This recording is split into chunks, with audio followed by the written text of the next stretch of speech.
है उस परम शक्ति से अपने शरीर के अंदर जो आत्मा है उसका योग कराना, उसका मिलन कराना, अर्थात आत्मा और परमात्मा का मिलन ही योग कहा जाता है। इसमें योग में केवल कुछ आसन ही नहीं पूरा योग होता है, इसमें अष्टांग योग की भी परिकल्पना हमारे ऋषि मुनियों ने की है। उसको ज़्यादा से ज़्यादा विस्तार में बताने से काफ़ी समय लगेगा, आज समय कम है। तो मुख्य रूप से आज हम लोग योगाभ्यास में जो सबसे इम्पोर्टेंट होता है प्राणायाम करते हैं, और प्राणायाम के साथ साथ कुछ आसन और कुछ सूक्ष्म व्यायाम हम कराएंगे। और इसको करने से हम लोगों को न केवल शारीरिक स्वास्थ्य फिटनेस का लाभ होता है, अपितु हम लोग जो है अपनी आध्यात्मिक शक्ति का भी विकास करते हैं, विस्तार करते हैं। आवाज़ जा रही है? हमारी जो बैठने की लोकेशन सही नहीं है क्या? अब ठीक। देखिए, हम लोग एक्सरसाइज करते हैं, दौड़ते हैं, जिम करते हैं और भी कठिन से कठिन व्यायाम करते हैं, तो उससे हमारी मांसपेशियों का व्यायाम होता है, एक्सरसाइज होता है, जिसमें हमारे हाथ और पैर की मांसपेशियां और पूरे शरीर की मांसपेशियां जो है स्ट्रांग होती हैं। किंतु हमारे शरीर के जो इम्पोर्टेंट पार्ट्स हैं, अंग हैं, जैसे हार्ट है, किडनी है, लीवर है, lungs, pancreas, intestine, circulatory system, respiratory system, श्वसन तंत्र, इन सब का व्यायाम, इन सब का एक्सरसाइज अच्छे तरीके से केवल प्राणायाम के माध्यम से हो पाता है। प्राणायाम अर्थात प्राणवायु, ऑक्सीजन का एक सिस्टमेटिक पद्धति से, एक निर्धारित पद्धति से हम लोग जब उसको लेते हैं और छोड़ते हैं, तो उसमें हम लोगों के इन अंगों का एक्सरसाइज होता है, व्यायाम होता है। परिणाम स्वरूप ये सारे अंग, ये सारे पार्ट अपनी नेचुरल अवस्था में, प्राकृतिक अवस्था में कार्य करते हैं और हम लोगों को इसका लाभ होता है, जिससे हमारे बॉडी की इम्यून सिस्टम स्ट्रांग होती है। और बॉडी का इम्यून सिस्टम स्ट्रांग होने से हम लोग बीमार नहीं होते हैं, हमारे शरीर की बीमारियों से लड़ने की क्षमता में काफ़ी वृद्धि हो जाती है, जिससे हम निरोग रहते हैं और दीर्घायु होते हैं। अब मैं क्रमशः प्राणायाम शुरू करता हूँ। सर्वप्रथम आप लोग देखिए, हम लोग लंबी सांस को खींचेंगे, फिर ओम का उच्चारण करते हुए बाहर निकालेंगे। इसके लिए आप लोग या तो सुखासन पर या सिद्धासन पर या पद्मासन पर अपनी अपनी क्षमता के अनुरूप बैठ लीजिए, जिसमें आप लोग इजी फील करते हैं।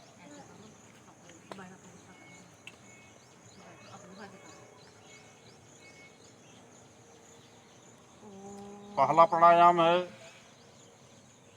उद्गीत। सांस को लंबी खींचना है और ओम के साथ इसको बाहर निकालना है। इस प्राणायाम को करने से ईश्वरीय शक्तियाँ, आध्यात्मिक शक्तियाँ, दिव्य शक्तियों का हम लोग आह्वान करते हैं और ये सारी शक्तियाँ हमारे आसपास आ जाती हैं, जिससे जब हम सांस खींचते हैं तो ये सारी शक्तियाँ हमारे शरीर के अंदर प्रविष्ट होकर के हमें ऊर्जा प्रदान करती हैं, हमें आरोग्य प्रदान करती हैं और इससे हमारा श्वसन तंत्र लंग्स, हार्ट्स आदि का जो है अच्छा व्यायाम होता है, ये अच्छी अवस्था में कार्य करते हैं। अब हम लोग शुरू करते हैं, इसको 11 बार करना है।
अब इस प्राणायाम के बाद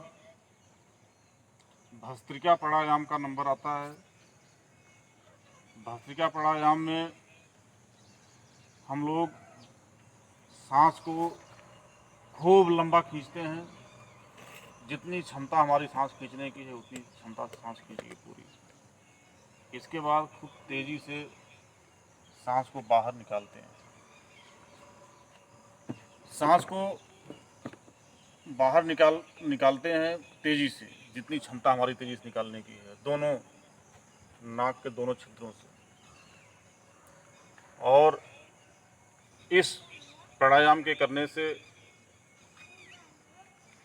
हमारे लंग्स की क्षमता बहुत बढ़ जाती है, फेफड़ों की, और एक बार में ही बहुत सारा हम लोग ऑक्सीजन लेते हैं। और जब हम तेज़ी से सांस को बाहर निकालते हैं तो जो हमारी आर्टरी में ब्लॉकेज होता है वो ब्लॉकेज खुल जाता है, और जिसको नहीं है ब्लॉकेज उसको कभी ब्लॉकेज हो नहीं सकता है। हम लोग जानते हैं कि बाईपास सर्जरी होती है हार्ट की। भस्त्रिका प्राणायाम करने वालों को बाईपास सर्जरी जीवन में कभी नहीं हो सकती, उसकी ज़रूरत ही नहीं पड़ेगी।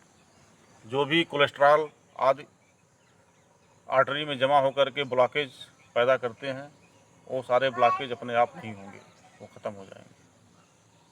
इसलिए भस्त्रिका प्राणायाम का रेगुलर अभ्यास करना कम से कम 5 मिनट बहुत ज़रूरी है। अब हम इसको शुरू करते हैं।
यदि इसका नियमित अभ्यास किया जाए तो हम लोग 10 से 15 मिनट इसको कर सकते हैं, जिससे हमारे शरीर की क्षमता,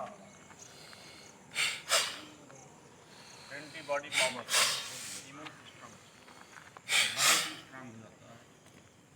हमारे फेफड़े बहुत स्ट्रांग हो जाते हैं, उनकी क्षमता दुगना बढ़ जाती है और हम आरोग्य और दीर्घायु को प्राप्त करते हैं। अब इसके बाद कपालभाति का नंबर आता है। कपालभाति में हम लोग सांस को बाहर निकालने का प्रयास करते हैं और पेट को पचाते हैं, सांस बाहर निकलती रहती है।